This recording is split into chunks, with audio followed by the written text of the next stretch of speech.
If you're thinking about quitting the music industry, it's okay. You're not alone. There's a lot of doom and gloom I see on Threads and Reddit, and I hear it in person too on my clarity calls and in label mates.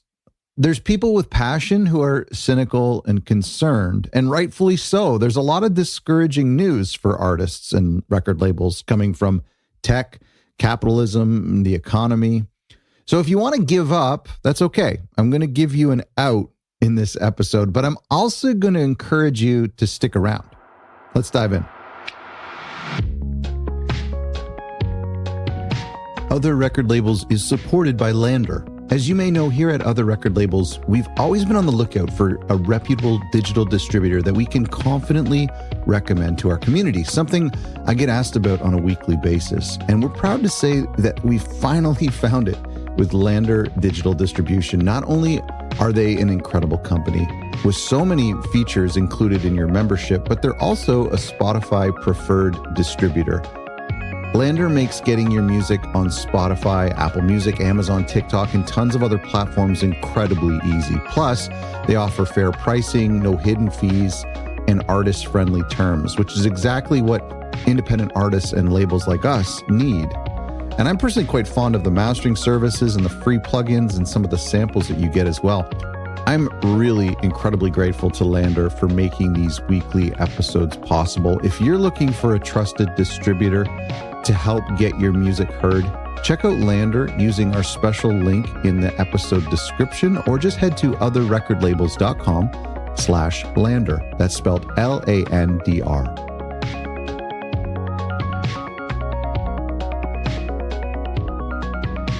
Hello and welcome to a new episode of Other Record Labels. I'm your host, Scott Orr, where we talk about the art and culture of running a record label, and maybe the art and culture of continuing to be a record label when it's hard. And that's what today's episode is about quitting. And should you quit? Are you feeling like quitting? Have you felt like quitting in the past? The answer to all of these are probably yes, maybe, I think so, I don't know. I've got 5 things that I want to talk about today that I think will help you, including permission to actually go ahead and quit.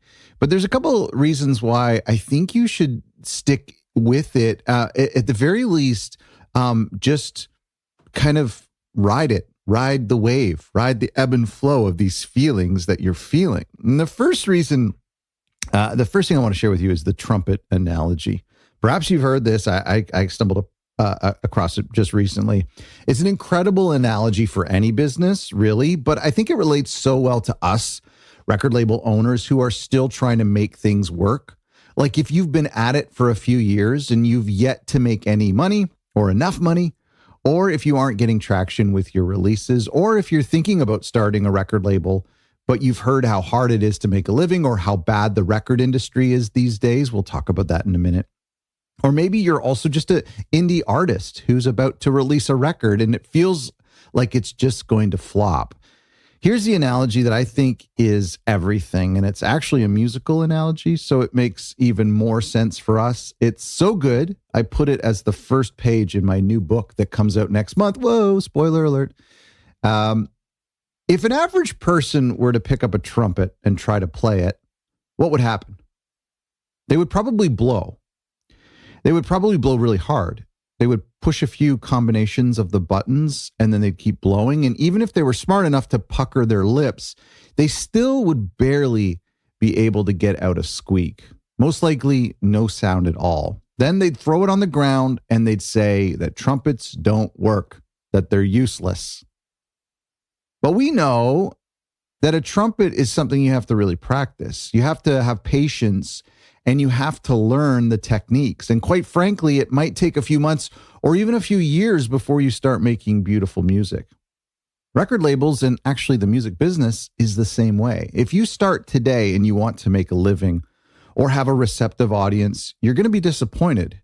But if you stick with it in the same way someone would need to stick with learning the trumpet, well, then something will eventually happen. So do record labels suck? Are they broken? Are they pointless? Is the music industry flawed? I don't believe so. I think it's just an industry that not everyone is cut out for. This industry just requires people who are willing to figure it out, who are patient, purpose-driven, and persistent. Does that make any sense to you? Have you heard that analogy before? Man, it just kind of exploded in my mind. I can't wait to share it with our Label Mates group this fall. And it leads me to number 2, the power of yet. Have you seen this hilarious meme recently with Meghan Markle that's gone viral where they just keep saying the word yet over and over? Look it up. If you're listening to this in the future, go back and look it up. They're talking about how you shouldn't judge yourself on what you haven't accomplished by putting the word yet on the end of every discouraging, disparaging thought you might have towards yourself and your lack of accomplishments. I mean, the interview is somewhat insufferable, but it's actually really true. And we make our kids do this too here in my house. We won't let them be self-critical. If my son says he can't do a wrist shot, we'll just make him say, "You can't do a wrist shot yet." That's a hockey reference, by the way, for all of my non-ice sport listeners. Welcome.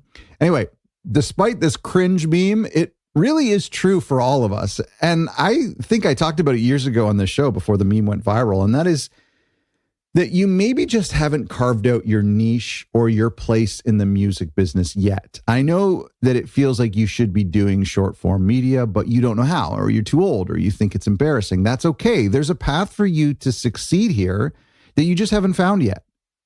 A great business is always innovating, coming up with new ideas and experiments and revenue streams. One day, something takes off and strikes a chord with an audience, and you're off to the races.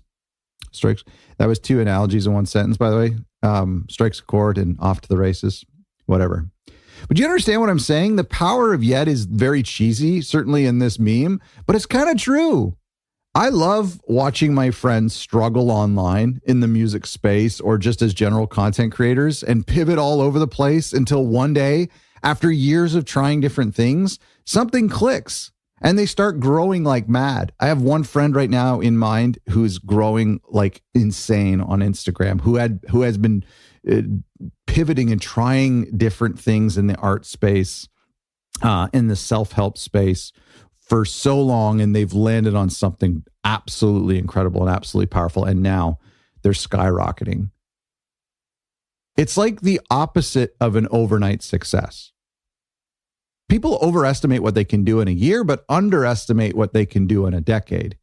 If I told you that you will have a sustainable record label or music career in 5 years from now, you just have to stick with it when it sucks, pay whatever you got to pay for 5 years, would you stick with it? If you knew it was guaranteed? Of course you would. So proceed with that type of patience and persistence. It will happen. Or do tip number 3, which is just quit. Hiatuses are healthy. Let's talk about hiatuses. If you want to quit, I think you should take a hiatus. That's like closing up shop, but always leaving the door slightly cracked open to return.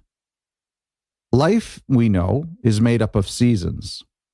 When you have kids, you're slower to release records than when you were out of college and had all the time and passion you could ever need. But then your kids get older and you start to feel it again.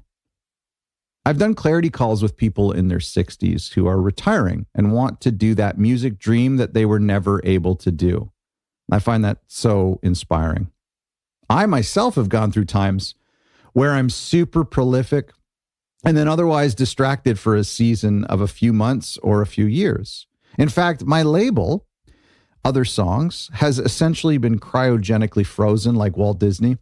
Since I started this podcast and then Other Record Labels has taken off, I can't find time in between prepping these episodes, booking interviews, and doing label mates to actually work with bands and do releases. How ironic, right? I still do my own music on my label, so that keeps me connected to the scene, but it's hard. Honestly, I dream of the day when I can come back and do other people's records again, or even start a brand new label. I have the name and logo all ready for when that time comes. But don't worry about it. Hiatuses are okay. They're super healthy. And if you take a hiatus, no one's going to care. If you don't have a consistent release schedule as an artist or a record label, I've said this before, yes, people will forget about you. But when you reappear, they'll be thrilled.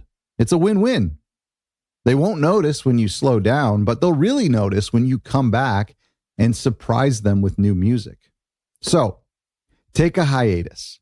That can be for the summer for an entire year or for a goddamn decade, whatever you need. They are healthy, and honestly, more people should try it. Tip number 4, the music industry is equally worse and equally better than it's ever been. It's both worse and better than we've ever had it before. Believe it or not, I'm actually really old, despite how young my voice sounds to you right now. I know, mid-20s, tops, top 200 sexiest podcasters alive. Thank you. Your words, not mine. But the truth is, I've been doing the music industry as an artist since 2002, and I've been hovering around studios and labels and artists and music stores since the early 90s. And here's the hard truth I think may actually be true. And some of my fellow old people can attest. The music industry has always been hard. It's always been hard to sell records. It's always been hard to get fans and friends and family to come out to shows. It's always been super costly and expensive. A vinyl production today is a very hard, difficult investment for a lot of new artists and new labels, $2,000 to $3,000. But that was the cost of doing Glassmaster CDs, your only option back in the early 2000s. I think what I'm trying to say is don't fall into this generation's trap of saying that we have it worse than anyone else. I know that's actually economically true in some ways, but in music, I personally believe that every hard disadvantage you face today is offset by some cool advantage that artists a decade ago didn't have access to. Yes, there's more home studio musicians than there ever was, but today, like great studio plugins are $50 when they used to be $500 just 10 years ago. I know there's 100,000 songs uploaded each week, but that's because it's super easy and essentially free to make a track at home and upload it yourself to be heard by someone on the other side of the world in just a few hours. That would just boggle the mind of little Scott 20 years ago. It would blow my mind. And listen, don't let me be pedantic here. I'm not trying to gaslight you. I agree that this is all really hard. And when I hear music from the 70s and 60s, it makes me jealous as a songwriter to think that there was a time where you could just have a hit song by strumming 3 chords on your acoustic guitar in like a okay voice and sing like a novel lyric like "Baby, you're so sweet" or "You're so pretty" and then make $1 million. Like literally the song "I Want to Hold Your Hand," everyone is like, "Oh, this is such a cute idea for a song. I love holding hands. What geniuses." So yes, the golden age of some things are over, but maybe they'll look back at our time and think how easy we had it. And I'm not dismissing how hard this all is. I talk about this on my one-on-one calls all the time. Running a record label is hard. Being an artist in the music industry today is hard. But guess what? Working in construction is hard. Working in a dead-end office job is hard. When I was working in an office wearing horrible khakis, all I could think about was my label. I was thinking about growing my audience, putting out new records.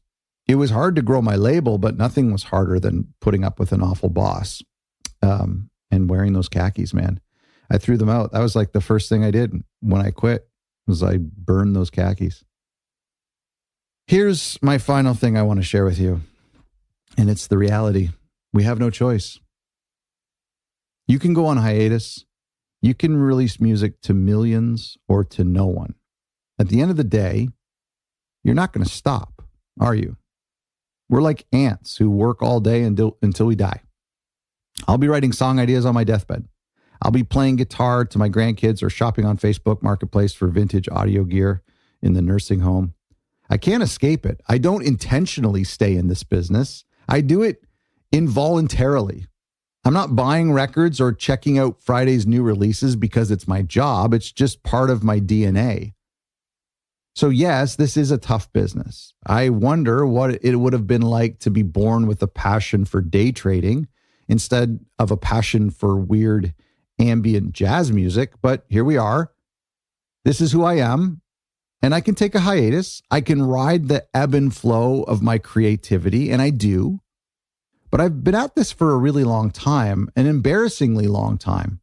And I still feel like each new release is my best, that this is the one or the next one not yet written is going to be the one.